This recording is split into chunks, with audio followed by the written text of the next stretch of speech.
aragtida gooni isu taaga midnimada oo halis ku jirta waa aragti waa khatar ah waad ogtihiin waa dhaweyd waxaan galay khatar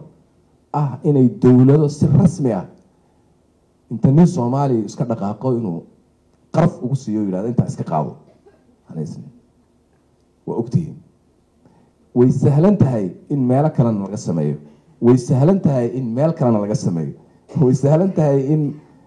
intaasoo meelood laga sameeyo habkaan u design garaysanahay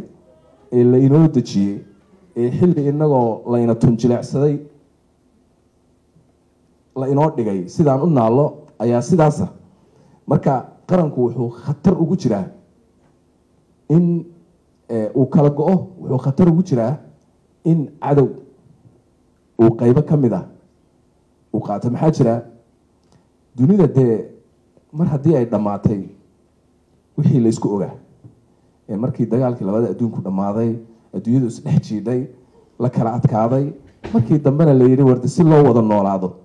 bal qawaaniin iyo waxuun aan samaysano waad ogtihiin qawaaniinta gacan kula jiraan hadda way ka baxeen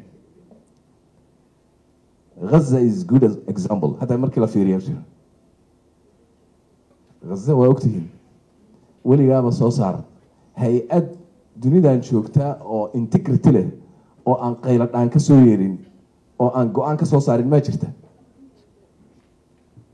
dheg waa loo dhigi waayo waxaa la yidhi waxaas idinkay noqsaysaa ninkii xoog le ayaa soconaya hal xaaqo hala gubo cid ka hadlaysa ma leh marka taasi waxay marka kutusinaysaa dalkan aan xuduudihiisu furan yihiin meel waliba nin yar qool la hortaagan yahay dee malaha waaba laynaga xishooday in la iska qaata mar hore qeyb ka mid ah wayba iska ahayd baan u malaynayaa marka hawshaasi halis weeye aragti bay ka rabtaa ee meeshan laga rabaa waxaa halisa oo kale qodobka saddexaad ah waxaa la yidhaahdo nugeylka dowladnimo hay-adaheena aada u nugul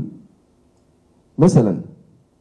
daahfurnaan la-aan ayaa jirta iyo musuq oo daciiftinimada iyo tabarxumada hay-adaheenu ay keenayso ayaa jirta waana tahdiid khatara haddii sidaas hay-aduhu ay u nugul yihiin waxaa ka mid a adeega dowladdu ay bixiso aada u liita oo dee aada iska wada garanaysaan hadday tahay caafimaad hadday tahay amni hadday tahay waxbarasho hadday tahay waxoo dhan wixii dowladda ay bixin lahayd aada u liitaa wax yar bay dowladdu bixisaa oo aan waxba gaaraynin sidaa darteed waxaa laga yaabaa in ka badan 3 milyan oo arday Soomaaliyeed oo waxbarasho gaartay inay ciida miisanayaan kuwaasi marka waa qumbulad goor kasta qarxi karta waa halis bulshada waxay ku yihiin amniyan xagga amniga xagga dhaqaalaha waa khasaare human resource khasaaraya oo halis ah oo haddii aan loo helin xal meel u socdo aan la garanayn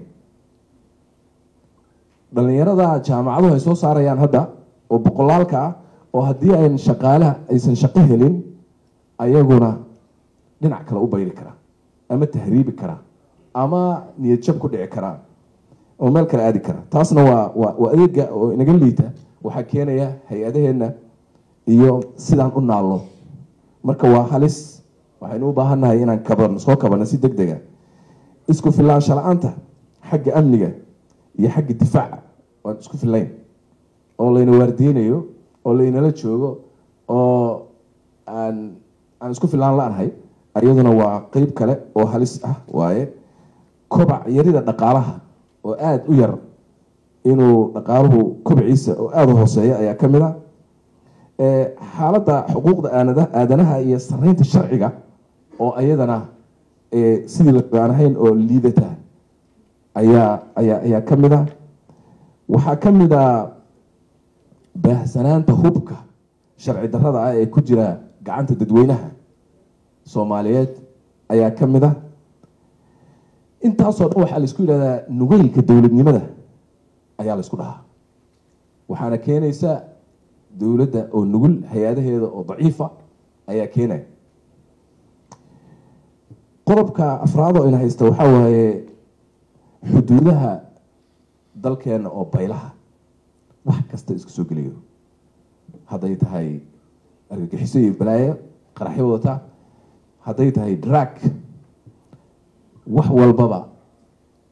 inay tahay mustabax la iska soo galo la iskaga baxo si la rabo la yeelo marka waa qeyb weyn oo dhibaato weyn inaga haysato waaye oo xuduuduhuna waa baylaha waxaa dhibaato weyn inagu haya oo threat ah aada u weyn isbeddelka cimilada oo ayadana dhib weyn aada ogtihiin inaynagu hayso aan u dhaxayno innaga dhan waxaan u dhaxaynaa daadad iyo abaaro ayaan u dhaxaynaa marka infrastructurekii yaryaraa oo kolkii horeba aan micnaha badnan lahayn oo baaba-ay iska eber noqday wax soo saarkii oo ku saamoobay oo aan aada iyo aad dadkii ay food insecurity u dhacay ay ogtihiin dadkeena dhibaatada haysatay dadkii xataa wax beeran jiray oo usoo hayaamay magaalooyinkii iyo beerihii oo laga soo tegay xoolihii oo laga soo tegay aas-aaskii dhaqaalaha dalka oo deedna meeshaas ay kasoo gaadhay burbur weyn uu kasoo gaadhay waa dhibaato in haysata ayay ka mid tahay runtii khatarta bulshada waxaa ku dhacay waxaa loo yaqaano haybguurka afka dhaqanka iyo suugaanta fanka iyo sooyaalka soomaaliyeed oo ayadana dhaqan guur xun uu ku dhacay ood ogtihiin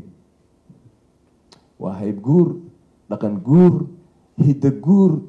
waxaasoo dhan saaxiib aabbaa kula hadlaya wiilkaygiiow hee ii soo tiri isbitaallada magaalada ku yaala soomaali sudaneys kow bes allaahu akbar war meeqaa tabeelaan laamiyada ku arkaayay aabba matayaad rabtaa mise tabeelle tayo allay leh haba u labayn soomaali sudaneys anidi kugu dare waa isbitaalka keliya ay ku guulaystay 5 sano oo isku xigta abaalmarinta isbitaalka ugu fiican Soomaaliya Somali Sudanese Hospital SSH Premier Wallet baahitiraha bulshada ku bixi biilka ku dukaamayso ku iibso ama kaga iibso Premier Wallet adeega